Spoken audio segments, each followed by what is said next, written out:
Brought to you by TechnoSpark 20 series smartphones. I'm superhuman. देश भर में चुनाव का माहौल है। कांग्रेस नेता राहुल गांधी भी धुआंधार चुनाव प्रचार में जुटे हुए हैं। केरल के कोझिकोड में राहुल गांधी की जनसभा हुई, जिसमें जबरदस्त भीड़ देखने को मिली। दूर दूर तक जहां भी नजर गई, पब्लिक ही पब्लिक नजर आई। जिधर भी कैमरा घूमा, लोगों की अच्छी खासी तादाद देखने को मिली।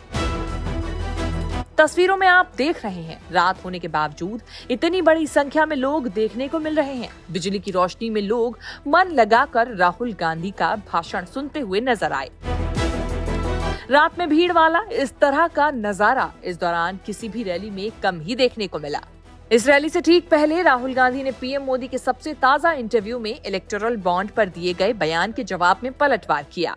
एंड नाउ भैया, इलेक्टोरल बॉन्ड की बात पता क्या है? उसमें ना जरूरी बात है नाम और तारीखें, डेट्स।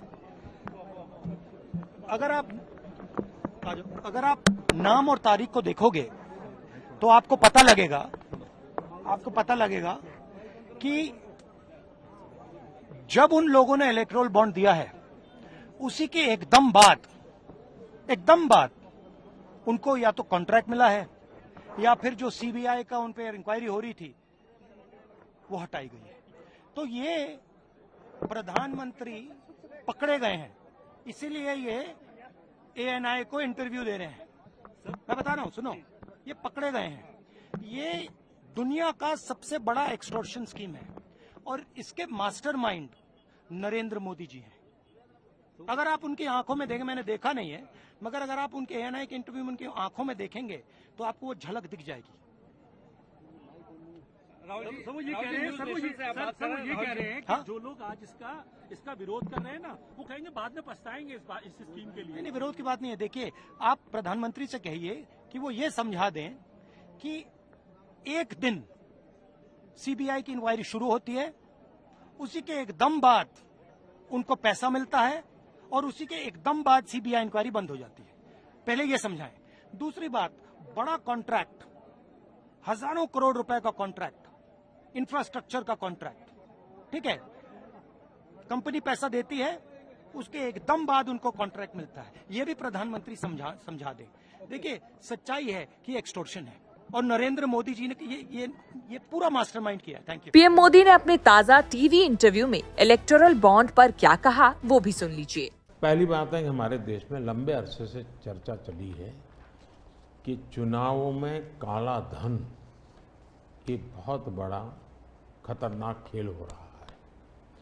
देश के चुनावों को काले धन से मुक्ति मिले, इसके लिए कुछ करना चाहिए। चर्चा लंबे समय से चल रही है। चुनाव में खर्च तो होता ही होता है, कोई इनकार नहीं कर सकता है। मेरी पार्टी भी करती है, सब पार्टियां करती है, कैंडिडेट भी करते हैं,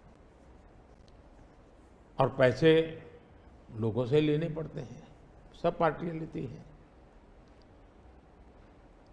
मैं चाहता था कि हम कुछ कोशिश करें कि इस काले धन से हमारे चुनाव को कैसे मुक्ति मिले, ट्रांसपेरेंसी कैसे आए। एक प्रामाणिक पवित्र विचार मेरे मन में था।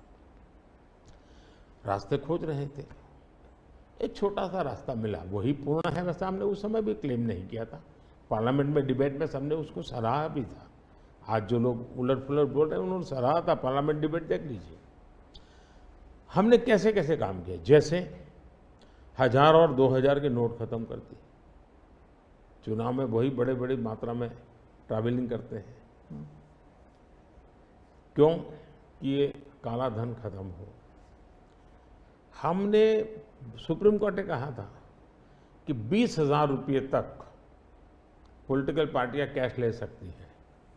मैंने कानून बनाकर, नियम बना करके 20,000 को 2,500 कर दिया।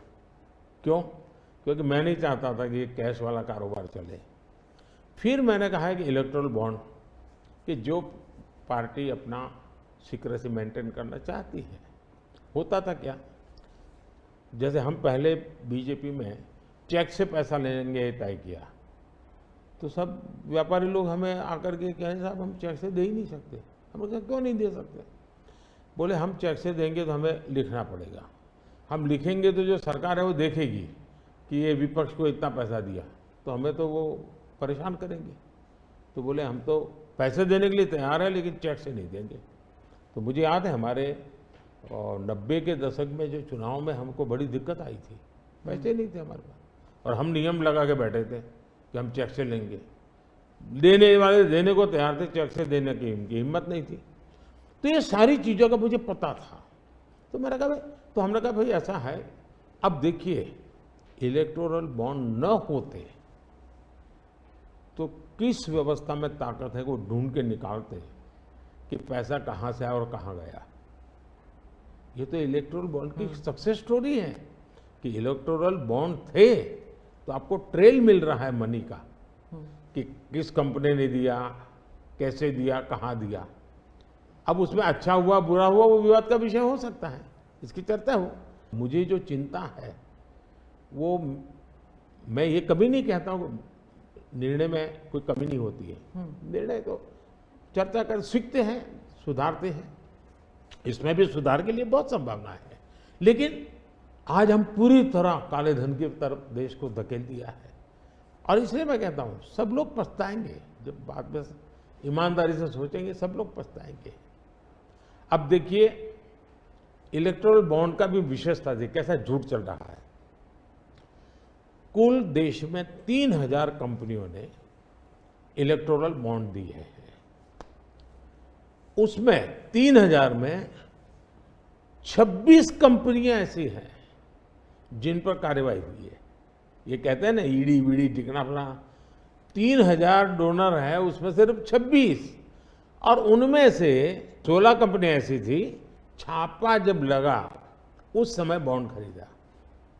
कोई जोड़ सकता है इसको, अगर बॉन्ड खरीदा, लोग ये जोड़ रहे हैं, उसकी विशेषता ये है कि ये जो 16 कंपनियों ने बॉन्ड खरीदा उसमें से 37 पैसा अमाउंट बीजेपी को डोनेशन में मिली, 37, 63% बीजेपी के विरोधी पार्टियों को मिली। अगर पूरे जोड़े जाएं तो हाँ, मैं ये 16 कंपनी जिसका ईडी सीबीआई कोई न कोई उस समय एक्शन भी हुआ और बॉन्ड भी निकला, 37% अमाउंट बीजेपी ने, 63 ऑपोजिशन को। क्या ईडी रेड करे और ऑपोजिशन को डोनेशन देने का कार्यक्रम वर्क करे? क्या बीजेपी ऐसा करेगी?